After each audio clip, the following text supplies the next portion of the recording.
आदाब के न्यूज़ 24/7 में आप सभी का स्वागत है। मैं हूं मुस्तफा आदिल। आइए अब देखते हैं मुख्य समाचार। कर्नाटक के हुबली में कार ट्रक की टक्कर में 5 लोगों की हुई मौत। कर्नाटक सरकार ने शुरू की अनुसूचित जातियों की गिनती, 3 चरणों में होगा सर्वे। तेलंगाना के मुख्यमंत्री रेवंत रेड्डी हो गए भावुक, कहा तेलंगाना दिवालिया होने के कगार पर। जाति जनगणना के मसले पर मल्लिकार्जुन खड़गे का पीएम मोदी को खत, दिए 3 सुझाव। पाकिस्तान से तनाव के बीच 7 मई को 244 जिलों में होगी मॉक ड्रिल, गृह मंत्रालय की बैठक में लिए गए अहम फैसले। मनुस्मृति पर टिप्पणी को लेकर शंकराचार्य ने राहुल गांधी की आलोचना की।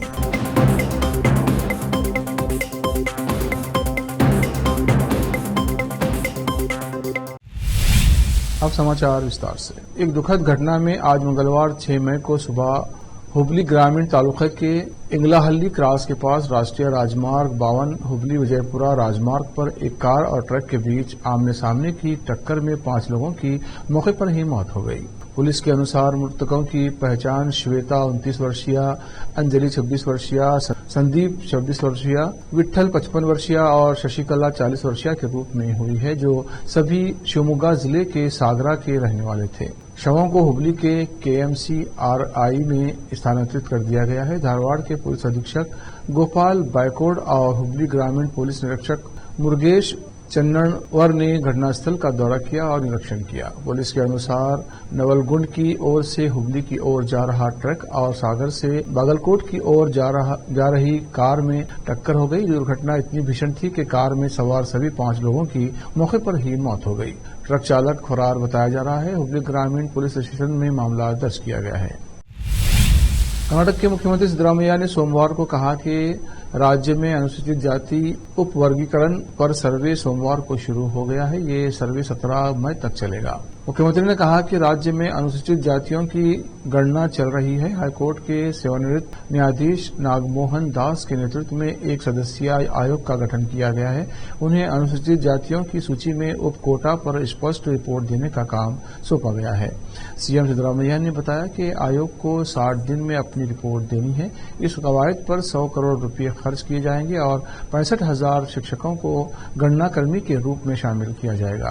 सिद्धरामैया ने कहा कि इस कवायद का उद्देश्य अनुसूचित जाति सूची में 101 जातियों पर अनुभवजनीय आंकड़ा तैयार करना है। इस प्रक्रिया का दूसरा चरण 19 से 21 मई के बीच आयोजित किया जाएगा और इस चरण के तहत पहले चरण में छूट गए लोगों के लाभ के लिए विशेष शिविर आयोजित किए जाएंगे। सिद्धरामैया ने बताया कि ऑनलाइन पंजीकरण के लिए तीसरा चरण भी 19 मई से शुरू होगा और ये 23 मई तक चलेगा। उन्होंने कहा कि जो लोग अपने शहरों से बाहर रह रहे हैं वो इसका लाभ उठा सकते हैं। सोनू निगम पर हाल ही में कन्नड़ भाषा और संस्कृति का अपमान करने के आरोप में बेंगलुरु में FIR दर्ज कराई गई। ये सब बेंगलुरु में आयोजित उनके कॉन्सर्ट के बाद हुआ। दरअसल कॉन्सर्ट में सिंगर से एक युवक ने कन्नड़ गाना सुनने का आग्रह किया, जिसकी सोनू निगम ने आलोचना की। उन्होंने युवक की कन्नड़ गाना सुनने की मांग को पहलगाम आतंकी हमले से जोड़ दिया। इसके बाद सिंगर पर FIR दर्ज की गई। सोनू निगम सोशल मीडिया पर इस मामले में पहले ही सफाई दे चुके हैं। अब उन्होंने इस पर माफी भी मांग ली है। सोनू निगम ने सोमवार को अपने इंस्टाग्राम अकाउंट से एक पोस्ट शेयर किया है। इसके साथ लिखा है, माफ करना कर्नाटक, आप लोगों के प्रति मेरी मोहब्बत मेरे ईगो से कहीं ज्यादा है। आपको हमेशा प्यार करता हूं।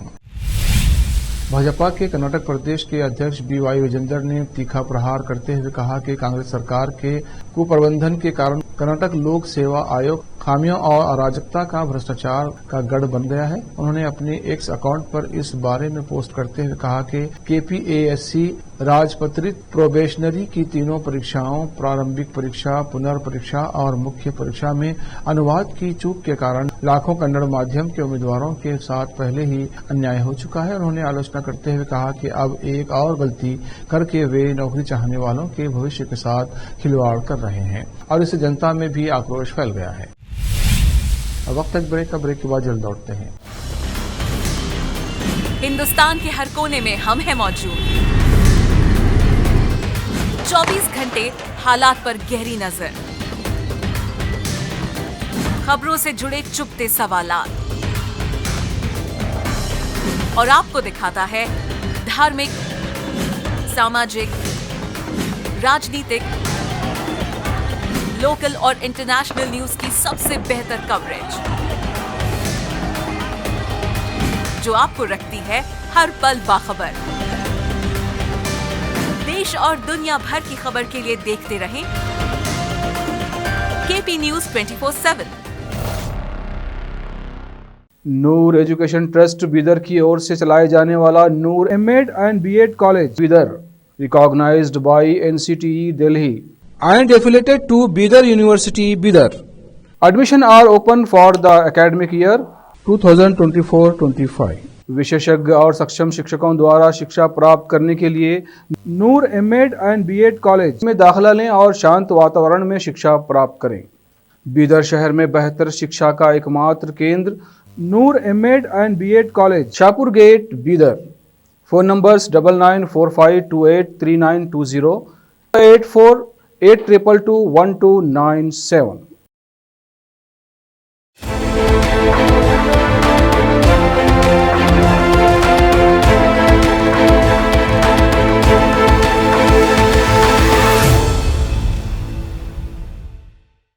ब्रेक के बाद फिर एक बार आपका स्वागत है। देखते हैं नए समाचार।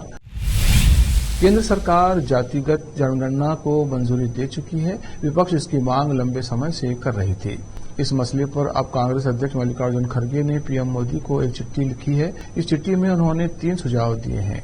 इन सुझावों के साथ ही उन्होंने इस मुद्दे पर सभी पार्टियों के साथ बैठक की भी मांग की अपने पत्र में पीएम मोदी के सामने रखी है। खड़गे ने अपनी चिट्ठी में ये भी कहा कि उन्होंने 16 अप्रैल 2023 को कांग्रेस की तरफ से जातिगत जनगणना की मांग को लेकर उनको चिट्ठी लिखी थी, जिसका उसको कोई जवाब नहीं मिला है। इसके बाद बीजेपी नेताओं ने इस मांग को लेकर कांग्रेस पर खूब हमले किए, लेकिन अब वो स्वीकार कर रहे हैं कि ये मांग गहन सामाजिक न्याय और सामाजिक सशक्तिकरण के हित में है। केंद्रीय गृह मंत्रालय ने पहलगाम हमले के बाद पाकिस्तान के साथ बढ़ते तनाव के बीच उभर रहे नए और जटिल खतरों के मद्देनजर सभी राज्यों से 7 मई को मॉक ड्रिल आयोजित करने को कहा है। मॉक ड्रिल को लेकर गृह मंत्रालय की आज बड़ी बैठक हुई है, जो कि गृह सचिव गोविंद मोहन की अध्यक्षता में हुई है। ऐसी बैठक करीब 54 साल बाद हुई है। बता दें कि ये मॉक ड्रिल 244 जिलों में की जाएगी। जिन जिलों में ये मॉक ड्रिल की जाएगी उसकी लिस्ट भी जारी कर दी गई है। दिल्ली में ये मॉक ड्रिल दिल्ली कैंट में आयोजित की जाएगी। तेलंगाना के मुख्यमंत्री रेवंत रेड्डी ने सोमवार को स्वीकार किया कि राज्य वित्तीय दिवालियापन के करीब है। इसके साथ ही उन्होंने सरकारी कर्मचारियों से हड़ताल करने के बजाय स्थिति की गंभीरता को समझने का आग्रह किया। हैदराबाद में एक मीडिया संगठन के कार्यक्रम में बोलते हुए मुख्यमंत्री ने खुलासा किया कि राज्य को अपनी जिम्मेदारियों को पूरा करने के लिए हर महीने 22,500 करोड़ रुपए की आवश्यकता है, लेकिन वो केवल 18,500 करोड़ रुपए ही जुटा पा रहे हैं। उन्होंने भावुक होकर कहा, अगर आप मुझे टुकड़ों में भी काट दें तो भी मैं 18,500 करोड़ रुपए से अधिक नहीं जुटा सकता। पश्चिम बंगाल के नादिया जिले के शांतिपुर में एक अजीबोगरीब घटना में बापन शेख नाम के एक व्यक्ति ने अपनी पत्नी को सोते समय घायल कर दिया। शेख ने कथित तौर पर अपनी पत्नी की नाक काट ली और उसे खा गया। रिपोर्ट के अनुसार पीड़ित महिला मधु खातून ने पुलिस को बताया कि शांतिपुर के बेरपारा इलाके में रहने वाला उसका पति बापन शेख हमेशा उससे कहता था कि उसकी नाक बहुत खूबसूरत है और वो इस पर बहुत मोहित था। शुक्रवार 2 मई को जब मधु खातून सो रही थी, बापन ने कथित तौर पर उस पर हमला किया, उसकी नाक काट लिया और उसका मांस निगल गया। जब मधु बहुत दर्द से जागी तो बापन ने कथित तौर पर उसे दबोच लिया और उसके हाथ पर भी काट लिया। परेशान मधु खातून ने शनिवार 3 मई को अपने परिवार के सदस्यों के साथ पुलिस से संपर्क किया। उसने शिकायत की है कि बापन शराबी है और अक्सर गाली गलौज करता है। दंपति की शादी को 9 साल हो चुके हैं और उनकी एक 8 साल की बेटी है। बापन अक्सर मधु खातून से कहता था कि वो खूबसूरत है और उसने उसके चेहरे पर तेजाब फेंकने की धमकी भी दी थी। रानाघाट के एसपी आशीष मिर्जिया ने कहा है कि उन्हें इस संबंध में शिकायत मिली है और वे आवश्यक कार्रवाई कर रहे हैं। ज्योतिर्मठ शंकराचार्य स्वामी अवि मुक्तेश्वरानंद सरस्वती ने 6 मई को मनुस्मृति पर राहुल गांधी की टिप्पणी पर निशाना साधा और कहा कि अगर वो मनुस्मृति की आलोचना करते हैं तो वो हिंदू कैसे हो सकते हैं। शंकराचार्य ने कहा कि अगर आप मनुस्मृति की आलोचना करते हैं तो आप हिंदू कैसे हो सकते हैं। कोई भी सनातन धर्म का अनुयायी इस पर आपत्ति करेगा। उन्होंने कहा सरकार को यह सुनिश्चित करना चाहिए कि अपराधियों को दंडित किया जाए। कहे कि मैं मुसलमान हूं लेकिन कुरान की निंदा करे, क्या वो मुसलमान रह पाएगा? कोई कहे कि मैं ईसाई हूं लेकिन बाइबिल की निंदा करता हूं, बाइबिल में वो गलत बाइबिल की गलती निरूपित करने लग जाए, क्या वो ईसाई रह पाएगा? तो उसी तरह से मनुस्मृति हम हिंदुओं का ग्रंथ है, धर्म ग्रंथ है, धर्मशास्त्र है। अगर उसके बारे में आप गलत कह रहे हैं और उसको दूसरे का ग्रंथ बता रहे हैं, अपना ग्रंथ नहीं बता रहे हैं, तो आप कैसे हिंदू हो सकते हैं? तो आपको जो आप हैं वही होना चाहिए। जब आप अंदर से हिंदू नहीं है तो बाहर से काहे के हिंदू? आप क्यों माना जाए आपको हिंदू? हमको तो जो अंदर से भी हो बाहर से भी हो वो अच्छा है। कोई कहे कि मैं मुसलमान हूं लेकिन कुरान की निंदा करे, क्या वो मुसलमान रह पाएगा? कोई कहे कि मैं ईसाई हूं लेकिन बाइबिल की निंदा करता हूं, बाइबिल में वो गलत बाइबिल की गलती निरूपित करने लग जाए, क्या वो ईसाई रह पाएगा? तो उसी तरह से मनुस्मृति हम हिंदुओं का ग्रंथ है, धर्म ग्रंथ है, धर्मशास्त्र है। अगर उसके बारे में आप गलत कह रहे हैं और उसको दूसरे का ग्रंथ बता रहे हैं, अपना ग्रंथ नहीं बता रहे हैं, तो आप कैसे हिंदू हो सकते हैं? तो आपको जो आप हैं वही होना चाहिए। जब आप अंदर से हिंदू नहीं है तो बाहर से काहे के हिंदू? आप क्यों माना जाए आपको हिंदू? हमको तो जो अंदर से भी हो बाहर से भी हो वो अच्छा है। भाई जनेऊ पहनना, नाटक में भी बहुत से लोग राजा का वेश पहन लेते हैं, सब राजा हो जाते हैं। नाटक में तो सब वेश धारण कर ही लेते हैं, तो वेश धारण कर लेना हिंदुत्व की पहचान नहीं है। हिंदू धर्म ग्रंथों के प्रति, हिंदू प्रतीकों की। अब वक्त है एक और ब्रेक का, ब्रेक के बाद जल्द लौटते हैं। पर्यावरण में शिक्षा प्राप्त करें। बीदर शहर में बेहतर शिक्षा का एकमात्र केंद्र Noor MEd and BEd college, Shahpur gate, Bidar. Phone numbers 9945283920, 8482221297।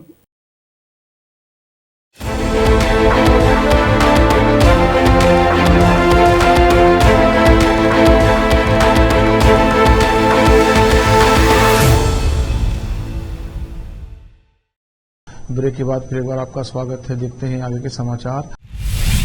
Kedarnath धाम का एक वीडियो सोशल मीडिया पर जमकर वायरल हो रहा है। इस वीडियो में मंदिर के पीछे डीजे की धुन पर कुछ लोग नाचते हुए नजर आ रहे हैं। हालांकि ये वीडियो कब का है अभी तक इसकी जानकारी नहीं मिल पाई है, लेकिन माना जा रहा है कि ये कपाट खुलने से पहले का वीडियो है। इस वीडियो के सामने आने के बाद लोगों की आस्था को ठेस पहुंची है। इस वीडियो में कुछ युवक केदारनाथ मंदिर के पीछे के हिस्से में डीजे बजाकर नाचते सहित हो हल्ला कर रहे हैं। इस वायरल वीडियो के संबंध में आसपास पूछताछ करने पर ज्ञात हुआ कि ये वीडियो कपाट खुलने के बाद का नहीं है। इस प्रकरण में वादी श्री गिरीश देवली, प्रभारी अधिकारी बीकेटीसी हाल केदारनाथ धाम द्वारा कोतवाली स्वर्णप्रयाग पर दी गई तहरीर के आधार पर धारा 298 भारतीय न्याय संहिता धार्मिक व पूजा स्थल को अपवित्र करना संबंधी अभियोग के तहत इन अज्ञात व्यक्तियों के विरुद्ध पंजीकृत किया गया है। पहलगाम आतंकी हमले के घटनाक्रम के बीच बीजेपी के नए अध्यक्ष का इंतजार और लंबा हो गया है।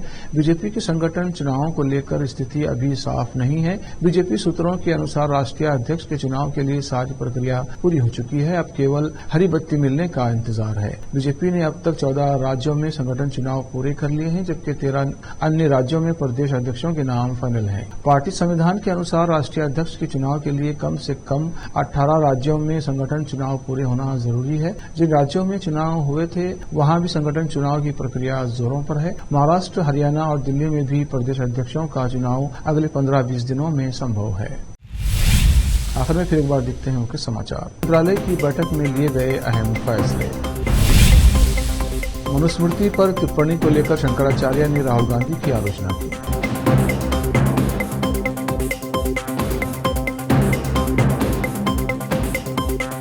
केपी न्यूज के इस बुलेटिन में इतना ही। देश प्रदेश के समाचारों के लिए देखते रहिए केपी न्यूज 24/7 और चैनल को सब्सक्राइब कीजिए, लाइक और शेयर कीजिए। धन्यवाद।